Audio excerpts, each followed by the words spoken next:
जब कोई गैर आदमी धोखा देता है तो कुछ पल के लिए तो बर्दाश्त कर लेता है, लेकिन वैसा ही कंडीशन जब अपने फैमिली वाला ही धोखा देता है तो आखिरकार वो टूट करके बिखर जाता है। सेम कुछ ऐसा ही होता है, जब इसको होश में आता है तो पता नहीं वो करे तो क्या करे, परेशान हो जाता है। आज की ये कहानी में कुछ ऐसा ही होता है, जिसमें एक लड़का का मृत्यु हो जाता है और जब ये बातें जब लोगों के पास पहुंचता है तो लोग भी सोचने और समझने पर मजबूर हो जाता है। नमस्कार, आदाब, सत श्री अकाल। मेरा नाम रामजी राज। दरअसल मैं जो बात कर रहा हूँ उत्तर प्रदेश का एक जिला लगता है कानपुर जिला, और इसी कानपुर जिला का एक कस्बा लगता है राजपुर कस्बा। इसी राजपुर कस्बा के अंतर्गत एक युवक है, जिनका इस युवक का नाम रहता है सुनील बिश्नोई। सुनील बिश्नोई के पत्नी के नाम लूं तो पत्नी का नाम रानी के नाम से जाना जाता है। दरअसल सुनील बिश्नोई के 3 लड़के हैं। एक लड़के का नाम है आकाश और दूसरे का अंशु और तीसरा का राधा कुमारी के नाम से जाना जाता है। दरअसल आकाश जो है, आकाश के एज की बात करें तो आकाश का एज 12 साल का है और वो आकाश ने अपना ही इलाका से पढ़ाई लिखाई करता है। मैं बात कर रहा हूँ 21 सितंबर 2012 की शाम 4 बजे के आसपास की कहानी है, जब आकाश अपने ही घर से पढ़ने के लिए जाता है स्कूल में और रोज आया करता। हालांकि वो एक दिन पहले ही वो घर से निकल जाता है और जब शाम तक घर पे नहीं आता है। इससे पहले की बात करें तो उसके मम्मी पापा भी मना करते हैं कि बेटा ज्यादा घुमा मत करो, किसी से लड़ाई झंझटें मत किया करो, समझाते हैं। हालांकि इसमें माँ बाप का कोई कसूर नहीं है, लेकिन जैसे ही वो लड़का घर से निकलता है शाम के टाइम पर भी घर नहीं आता है। हालांकि मम्मी पापा को ये पता रहता है कि वो लड़का अपना ही पास के बगल में एक पार्किंग है, उस पार्किंग में ही खेलने के लिए जाता है और कभी कभी देर से आता है, इसलिए वो लड़का शायद वहीं पर खेलने के लिए गया होगा। हिला रहा है बेटा। जब खेलने के लिए जाता है तो खेलने के लिए वहां पे ही खोजता है अपने माँ ने, तो कोई पता नहीं चलता है। फिर वो अपना ही उस लड़के के चचेरा भाई के पास जाती है, अपने माँ जाती है, जा करके पूछती है। दरअसल उसके सेठ जो रहते हैं, उस महिला का सेठ जी का नाम रहता है बिनोश बिश्नोई के घर बगल में ही पड़ता है। उनका भी 2 लड़के हैं, जिनका एक का नाम शिवम है, शिवम का एज 18 साल और दूसरे का नाम अंजलि है। अंजलि का नाम एज की बात करें तो उनका एज, अंजलि का एज 20 साल की है। जब शिवम के पास जाते हैं, जाने के बाद बताते हैं कि बेटा हमारा लड़का आपके पास आया है क्या? तो बोलता है नहीं, हमारे पास तो नहीं आया। नहीं, बराबर तो आपके ही घर में रहता है, देखो घर में है कि नहीं। तो देखता है कि ठीक है, आप बाहर रहो, मैं देख करके आता हूँ। जब वो लड़का शिवम ने जाता है घर में, देखता है, देख करके आता है, बाहर बताता है उसके माँ को कि चाची यहाँ पे तो कोई नहीं है, आखिर क्या है यहाँ, मुझे पता नहीं, यहाँ पर नहीं है, लेकिन रोज तो आता है, लेकिन आज आया भी नहीं। और कुछ ही पहले मैंने उसके उस पार्किंग में खेलते हुए अपने भाई को मैं देखा था। जब उसके साथ भी ये छल कपट करता और जा करके साथ में ही खोजता है, तब फिर ये रानी ने अपने पति के यहाँ यानी कि सुनील के पास कॉल करते हैं कि हमारा लड़का नहीं है, पता करो गया तो कहाँ। सुनील और रानी खूब मिल करके ढूंढते हैं, दरअसल नहीं पता चलता है। तो अंततः 1 दिन 2 दिन के बाद टाइम लेता है, इसके बावजूद भी यदि वो लड़का नहीं आता है, फिर नजदीक में ही एक थाना पड़ता है जो कि राजपुर थाना के नाम से जाना जाता है। राजपुर थाना पे जा करके वो सुनील ने अपना रिपोर्ट दर्ज कराता है अपना बेटे के नाम पे, कि गुमशुदगी का रिपोर्ट जब दर्ज होता है, इसके बाद प्रशासन ने भी खोजने का काफी प्रयास करता है, लेकिन किसी प्रकार से पता नहीं चलता है। तो 3-4 दिन के बाद ही उसी थाने में कॉल आता है, किसी युवक ने कॉल करता है कि सर यहाँ पर एक लाश है जो कि ये नदी में बहता हुआ जा रहा है, वो नदी ही नहीं बल्कि नहर के टाइप के ही नदी ही थी, पतली नदी के नाम से जाना जाता है, लेकिन वो वाकई में वो नहर है, बम्बे नहर। और उस बम्बे नहर में ही लाश गिरा हुआ है। तो लड़का, प्रशासन ने बताता है कि आखिर वो लड़का है या लड़की है, तो वो युवक ने बताता है नहीं तो ये लड़का है और नहीं ये लड़की है, बल्कि ये एक छोटा सा बालक है जो कि नदी में ही ये लाश जो है तैर रहा है। तो फौरन प्रशासन ने भी उस नहर के पास पहुंचता है, पहुंचने के बाद देखता है, उस लाश को जब्त करती है और जब्त करने के बाद उसका पोस्टमार्टम किया जाता है। तो पोस्टमार्टम से साफ जाहिर होता है इसे कोई मारपीट से नहीं हुआ है, कोई गला नहीं दबाया, बल्कि इसे पानी में ही दबोच करके मुआया गया है। जब इसका पता चलता है लोगों के प्रति और इसका माँ बाप को भी, तो लोग सोचने और समझने पर मजबूर हो जाते हैं, आंखें चार चौंध लग जाते हैं। आखिरकार अंततः इन लोगों ने 2-4 दिन और तलाश करते हैं, नहीं पता चलता है। तो फिर सुनील को अपने कस्टडी में थाना लेती है और लेकर के पूछताछ करती है। तो सुनील भी बोलते हैं कि हमारा लड़ाई तो किसी तरीके से कभी हुआ नहीं है, लेकिन 3 साल पहले एक युवक से हुआ था, जो कि वो एक युवक से 3 साल पहले हमारा एक युवक से लड़ाई हुआ था।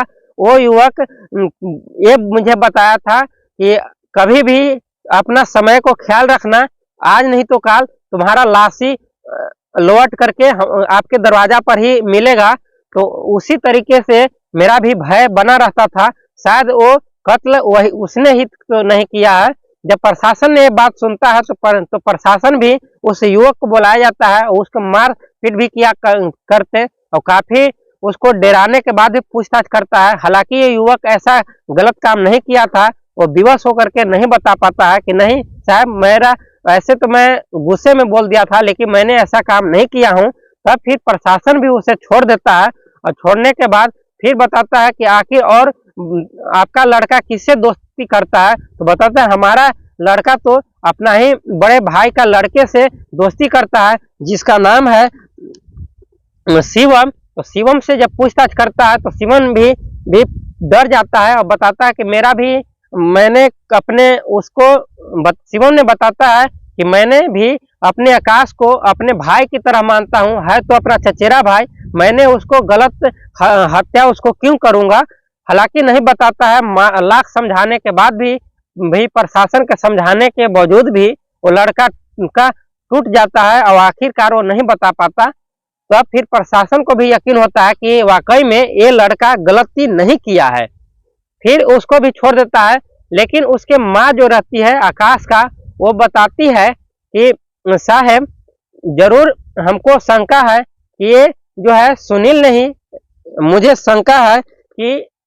शंका है कि शायद शिवम ने ही हमारा लड़का को ये हत्या किया है, क्योंकि जब इसके पास घर पे गया था तो ये घर पे नहीं था और ये घर पे अंदर में ढुकने का मैंने प्रयत्न किया था, तो ये शिवम ने ढुकने नहीं दिया था। बोला कि मैंने अंदर से ढूंढ करके लाता हूँ, यदि होगा तो मिल ही जाएगा।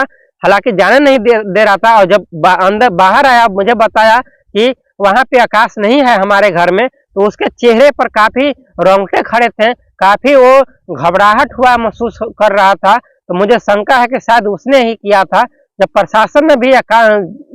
प्रशासन फिर दोबारा उस शिवम से पूछताछ करता है तो शिवम भी नहीं बताता है। लेकिन 2 दिन बीतते ही, लेकिन वहां से तुरंत जैसे ही प्रशासन छोड़ता है घर पे शिवम आता है, लेकिन घर पे आते ही वहां से फरार हो जाता है और जाने के बाद वो लड़का वहां पे नहीं रहता। हालांकि वो टूट जाता है, वो लड़का प्रशासन के यहाँ जाता है। प्रशासन भी हद तक की कोशिश करता है, लेकिन प्रशासन नहीं कुछ कर पाता। अंततः वो प्रशासन ने अपने फादर को सुनील बिश्नोई को बुलाता है और सुनील बिश्नोई के तहरीज पर ही एक मुकदमा दर्ज कराती है और मुकदमा दर्ज कराने के बाद वहां से कुछ दूर चला जाता। हालांकि सुनील बिश्नोई जो है वो प्रशासन के सूचना देता है कि जब से आपके पास मेरा लड़का आया था, यहाँ से छूटने के बाद हमारा पास घर आया, घर से फरार है, फिर वो दोबारा हमारे घर पे आया ही नहीं है। फिर जहां तक कि प्रशासन को को ज्यादा तक शंका होने लगता है कि शायद इसी का ही कोई शिवम का ही कुछ करतूत है। तो शिवम को छानबीन करता है तो नहीं पता चलता। हालांकि उसका एक और दोस्त है, उस दोस्त को कॉल करता कि पता करो कि वो शिवम आखिर है तो कहाँ है।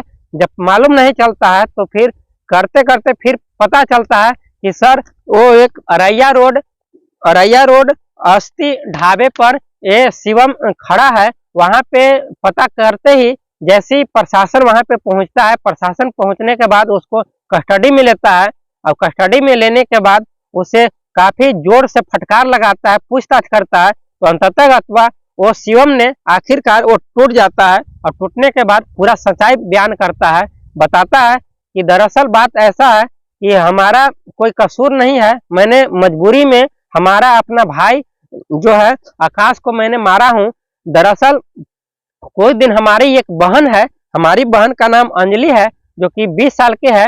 वो किसी गैर लड़के से अफेयर था और वो आकाश ने एक दिन देख लेता है, जिसके वजह से वो सबको बताने लगता है, अपने फैमिली को भी बता देता है, हम लोग को भी बताता है। तो मैंने ये बताया कि अपनी बहन के बात है, किसी को मत बताओ, बात मत फैलाओ, हमारी शिकायत होगी, आपको भी शिकायत होगा और जहां तक इसको शादी करने में काफी दिक्कत होगा, इसलिए मत बताओ भाई। काफी प्रयत्न करता है, कोशिश करता है, लेकिन आकाश ने किसी को बात नहीं मानता। उस टाइम तो बताता है कि ठीक है नहीं बताऊंगा, लेकिन जो भी उसके रास्ते में मिलता उसके बात में कोई भी आसपास करता है तो खुलेआम मुंहतोड़ जवाब देता है कि ऐसे से हुआ था, मैंने इस हरकतें में देखा था, जिसके वजह से शिवम काफी टूट जाता है कि आखिर हमारे साथ कैसा घटित घटना हुआ है, हमारी बहन ने कैसा ऐसा काम कर दिया है जो कि हम अब मुंह दिखाने लायक नहीं हूँ। और अपने आकाश को मैंने मना करता हूँ तो मना करने के बावजूद भी वो आकाश मान नहीं रहा। इसके वजह से उसको शिवम को काफी गुस्सा आ जाता है और एक दिन उसको नाहर पर बुलाता है और नाहर पर बुलाने के बाद उससे काफी आपस में झगड़ते हैं और ये शिवम ने काफी प्लान के साथ रहता है, ईंटे से मार करके उसका सिर फाड़ देता है और इसके बाद उसको पानी में डाल करके उसको ईंटे से मार करके उसको हाथ को कुचल देता है। हालांकि पोस्टमार्टम होने के बाद उसका ईंटा का कुचा हुआ कोई सबूत नहीं मिलता है, लेकिन उसके काफी वो लड़का एक कमजोर हो जाता है, जिसकी वजह से वो पकड़ करके उस शिवम ने आकाश को पानी में ही डुबो देता है और पानी में डुबोच करके उसको मुआ देता है और इसको पत्थर से एक रस्सी बांध करके उसी नहर में ही डिबो कर छोड़ देता है, वहां से भाग जाता है। जब भागने के बाद कुछ दिन के बाद एक युवक ने कॉल करता है थाना के यहाँ, तो थाना ने इसको लाश को कस्टडी में लेता है और छानबीन होता है। आखिरकार ऐसा जो कहानी सुना, ये हालांकि कहानी रियल जब था तो पहले उतना वायरल हुआ था, लेकिन आज ये बात और खुलासा हो गया है, ज्यादा ये सोशल मीडिया पर वायरल हो रहा है, इसलिए मुझे ये जो वीडियो है बनाना पड़ा। हालांकि ये वीडियो को सुनने के बाद आप लोग का क्या राय है, क्या मतभेद है, क्या आप इसके बारे में सोचते हैं, कमेंट बॉक्स में जरूर बताएं। इस वीडियो बनाने से आप लोग का किसी को दिल दुखाना और परेशान करना नहीं है, बल्कि सचेत करना है कि आप लोग सावधान रहें, सचेत रहें, किसी को नुकसान ना हो।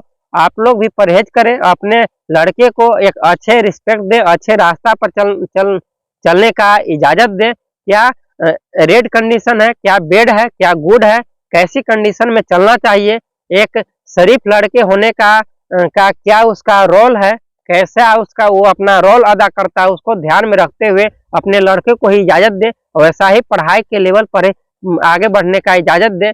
जय हिंद दोस्तों, आपको इस वीडियो को सुनने के बाद कैसा लगा, इस वीडियो को लाइक और सब्सक्राइब करें। जय हिंद दोस्तों।